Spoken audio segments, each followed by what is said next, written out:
श्रीरामाय नमः। श्रीराम सहस्रनाम स्तोत्रम् विनियोगः। अस्य श्रीराम सहस्रनाममाला मन्त्रस्य विनायक ऋषिः अनुष्टुप् छन्दः। श्रीरामो देवता महाविष्णुरिति बीजम् गुणवृन्निर्गुणो महानिति शक्तिः सच्चिदानन्दविग्रह इति कीलकम्। श्रीराम प्रीत्यर्थे जपे विनियोगः। ध्यानम् लोकाभिरामं रणरङ्गधीरम् राजीवनेत्रं रघुवंशनाथम् कारुण्यरूपं करुणाकरं श्रीरामचन्द्रं शरणं प्रपद्ये।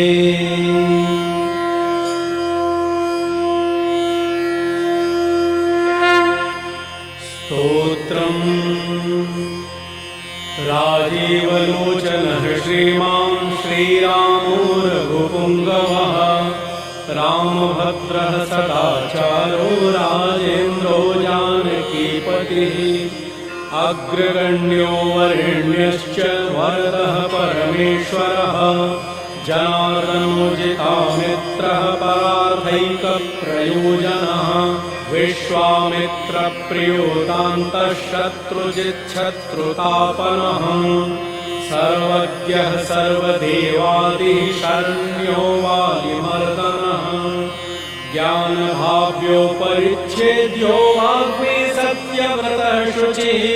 ज्ञानगम्यो दृढप्रज्ञः खरध्वंसी प्रतापवान् द्वितीमानात्मवान् वीरो जितक्रोधो रिमर्दनः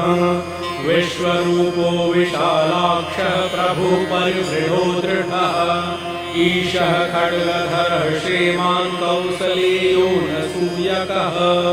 विपुलांशो महोरस्कः परमेष्ठिपरायणः सत्यव्रतः सत्यसन्धो गुरुः परमधार्मिकः लोकज्ञो लोकवन्द्यश्च लोकात्मा लोककृत्परः अनादिर्भगवान् सेव्यो जितमायो रघुद्वः रामो दयाकरो दक्षः सर्वज्ञः सर्वपावनः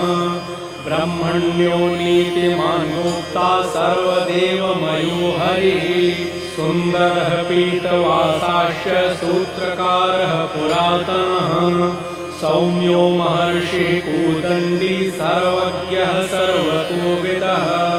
कविः सुग्रीववरदः सर्वपुण्याधिकप्रदः भव्योजितारिषड्वर्गो महोदरूघनाशनः सुकीर्तिरादिपुरुषः कान्तः पुण्यकृतागमः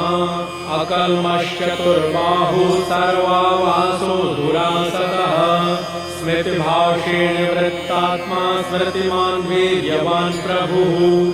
धीरो दान्तो घनश्यामः सर्वायुधविशारदः अध्यात्मयोगनिलयः सुमनालक्ष्मणाग्रजः सर्वतीर्थमयशूरः सर्वयज्ञफलप्रदः यज्ञरूपी यज्ञेशो जरामरणवर्जितः वर्णाश्रमकरो वर्णी शत्रुजितपुरुषोत्तमः विभीषणप्रतिष्ठाता परमात्मा परात्परः प्रमाणभूतो दुर्गेयः पूर्णः परपुरञ्जयः अनन्तदृष्टिरानन्दो धनुर्वेदो धनुर्धरः गुणाकरो गुणश्रेष्ठः सच्चिदानन्दविग्रहः अभिवन्द्यो महाकायो विश्वकर्मा विशारदः विनीतात्मा वीतरागस्तपस्वी शोचनीश्वरः कल्याणप्रकृतिः कल्पः सर्वेशः सर्वकामदः अक्षयः पुरुषः साक्षी केशवः पुरुषोत्तमः लोकाध्यक्षो महामायो विभीषणवरप्रदः आनन्दविग्रहो ज्योतिर्हनुमत्प्रभुरव्ययः राजिष्णुः सहनो भोक्ता सत्यवादी बहुश्रुतः सुखदः कारणं कर्ता भवबन्धविमोचनः देवचूडामणिर्नेता ब्रह्मण्यो ब्रह्मवर्धनः संसारोत्तरपुरामः सर्वदुःखविमोक्षकृतः विद्वत्तमो विश्वकर्ता विश्वहर्ता च विश्वकृतः नित्यो नियतकल्याणः सीताशोकविनाशकृतः काकुत्स्थः पुण्डरीकाक्षो विश्वामित्रभयापहः मरीचमथनो रामो विराधवधपण्डितः स्वप्ननाशनो रम्यः किरीटी त्रिदशाधिपः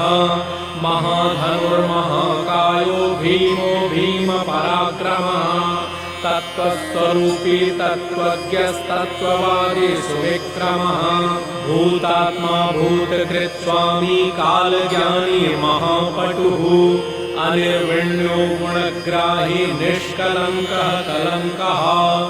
स्वभावभद्रशत्रुघ्नः केशवः स्थाणुरीश्वरः भूतादिः शम्भुरादित्यः स्थविष्ठः शाश्वतो ध्रुवः कवची कुण्डली चक्री खड्गी भक्तजनप्रियः अमृत्युर्जन्मरहितः सर्वजित् सर्वगोचरः अनुत्तमो प्रमेयात्मा सर्वादिर्गुणसागरः समसमात्मा समभूजटामुकुटमण्डितः अजेयः सर्वभूतात्मा विश्वक्सेनो महातपः लोकाध्यक्षो महाबाहुर्मृतो वेदवित्तमः सहिष्णुः सद्गतिः शास्ता विश्वयोनिर्महाद्युतिः अतीन्द्र ऊर्जितः प्रांशुरूपेन्द्रो वामनोबली धनुर्वेदो विधाता च ब्रह्मा विष्णुश्च शङ्करः हंसो मरीचिर्गोविन्दो रत्नगर्भो महामतिः व्यासो वाचस्पतिः सर्वतर्पितासुरमर्दनः जानकी वल्लभः पूज्यः प्रकटः प्रीतिवर्धनः सम्भवतीन्द्रियो वेद्यो निर्देशो जाम्बवत्प्रभुः मदनो मथनो व्यापी विश्वरूपो निरञ्जनः नारायणोऽग्रणी साधुर्जटायु प्रीतिवर्धनः नैकरूपो जगन्नाथः सुरकार्यहितः स्वभूव जितक्रोधो जितारातिः प्लवगाधिपराज्यतः वसुधः सुभुजो नैकमायो भव्यप्रमोदनः चण्डाशुः सिद्धिदः कल्पः शरणागतवत्सलः अगतो रोगहर्ता च मन्त्रज्ञो मन्त्रभावनः सौमित्रिवत्सलो धुर्यो व्यक्ताव्यक्तस्वरूपधृक् वसिष्ठो ग्रामणीः श्रीमान् अनुकूलः प्रियंवदः अतुलः सात्विको धीरः शरासनविशारदः ज्येष्ठः सर्वगुणोपेतः शक्तिमान् साठकान्तकः वैकुण्ठः प्राणिनां प्राणः कमठः कमलापतिः गोवर्धनधरो मत्स्य रूपः कारुण्यसागरः कुम्भकर्णप्रभेता च गोपीगोपालसंवृतः मायावी व्यापको व्यापी रेणुकीयबलापः पिनाकमथनो वन्द्यः समर्थो गरुडध्वजः लोकत्रयाश्रयो लोकचरितो भरताग्रजः श्रीधरः सद्गतिर्लोकसाक्षी नारायणो बुधः मनोवेगी मनोरूपी पूर्णः पुरुषपुङ्गवः यदुश्रेष्ठो यदुपतिर्भूतावासः सुविक्रमः तेजोधरो धराधारश्चतुर्मूर्तिर्महानिधिः चाणूर्मर्दनो दिव्यः शान्तो भरतवन्दितः शब्दातिगो गभीरात्मा कोमलाङ्गः प्रजागरः लोकगर्भशेषशायी क्षीराभिनिलयो मलः आत्मयोनिरदीनात्मा सहस्राक्षः सहस्रपात् अमृतांशुर्महागर्भो निवृत्तविषयस्पृहः त्रिकालज्ञो मुनिः साक्षी विहाय सगतिः कृति पर्जन्यः कुमुदो भूतावासः कमललोचनः श्रीवत्सवक्षः श्रीवासो धीरः लक्ष्मणाग्रजः लोकाभिरामो लोकारिमर्दनः सेवकप्रियः सनातनतमो मेघश्यामलो राक्षसान्तकृत दिव्यायुधधरः श्रीमान् अप्रमेयो जितेन्द्रियः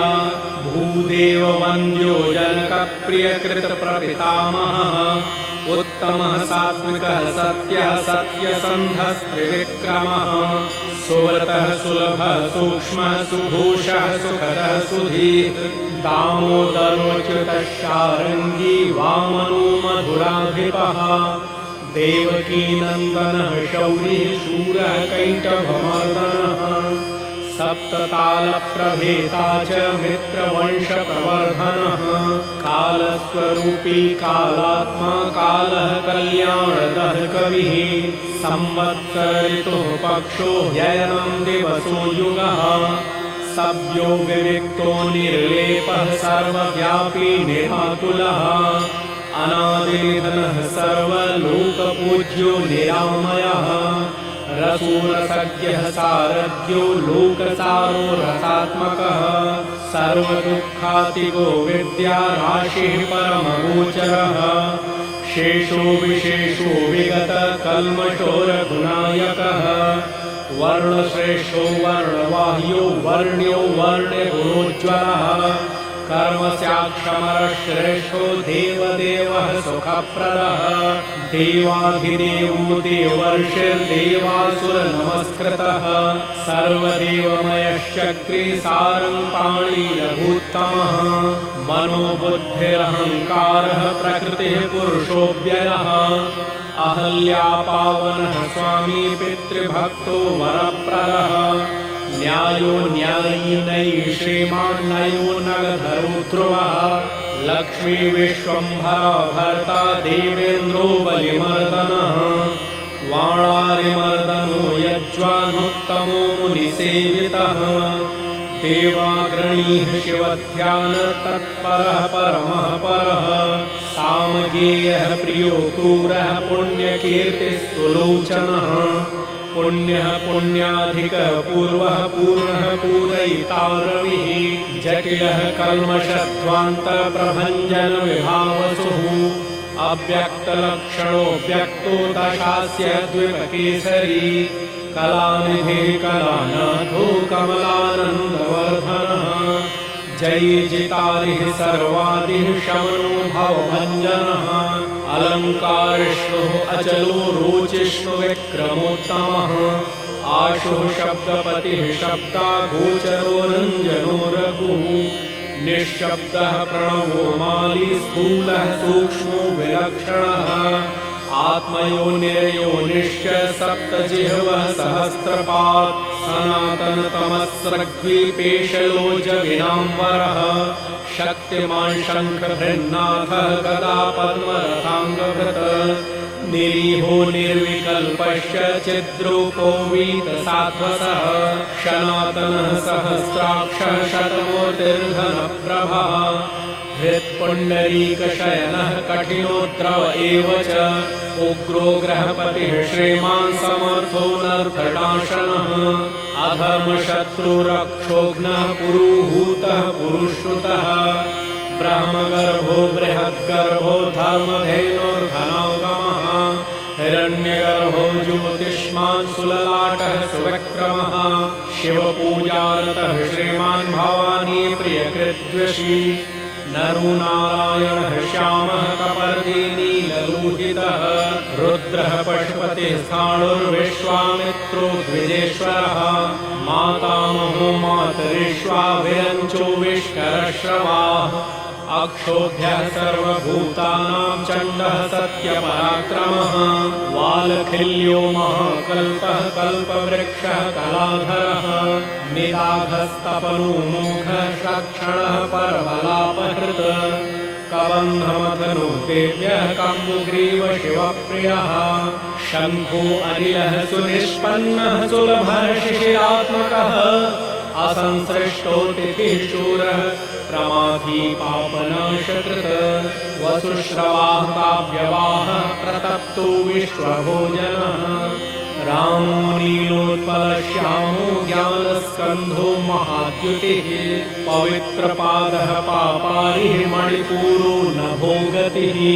उत्तारणो दुष्कृतिः दुर्धर्षो दुस्सहूभयः अमृतेशो मृतवपुर्धर्मी धर्मः कृपाकरः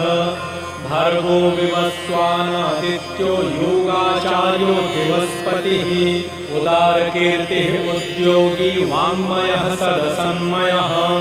नक्षत्रमालीनाकेशः स्वाधिष्ठानः षडाश्रयः चतुर्वर्गफलो वर्णि शक्तित्रयफलं निधिः निधानगर्भो निर्व्याजो गिरीशो व्यालमर्दनः श्रीवल्लभः शिवारम्भः शान्तिर्भद्रः समञ्जसः भूषयो भूतिकृद्भूतिर्भूषणो भूतवाहनः अकायो भक्तकायस्थः कालज्ञानी महावटुः परार्थवृत्तिः अचलो विविक्तः श्रुतिसागरः स्वभावभद्रो मध्यस्थः संसारभयनाशनः वेद्यो वैद्यो वियद्गुप्ता सर्वामरमुनीश्वरः सुरेन्द्रः कर्णं कर्म कर्मकृत्कर्म्यधूक्षजः ध्येयो धूर्यो धराशेषः सङ्कल्पः शर्वरीपतिः परमार्थगुरुर्वृद्धः शुचिराश्रितवत्सलः विष्णुर्जिष्णुर्भुर्वन्द्यो यज्ञेशो यज्ञपालकः प्रभाविष्णुर्ग्रशिष्णुश्च लोकात्मा लोकभावनः केशवः केशिः काव्यः कविः कारणकारणम् कालकर्ता कालशेषो वासुदेवः पुरुषकृतः आदिकर्ता वराहश्च माधवो मधुसूदनः नारायणो नरो हंसो विश्वक्सेनो जनार्दनः विश्वकर्ता महायज्ञो ज्योतिष्मान् पुरुषोत्तमः वैकुण्ठः पुण्डरीकाक्षः कृष्णः सूर्यः सुरार्चितः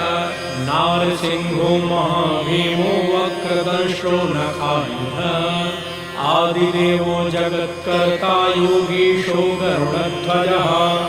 गोविन्दो गोपतिर्गोप्ता भूपतिर्भुवनेश्वरः पद्मनाभो ऋषिकेशो धाता दामोदरः प्रभुः त्रिविक्रमस्त्रैलोकेशो ब्रह्मेशः प्रीतिवर्धनः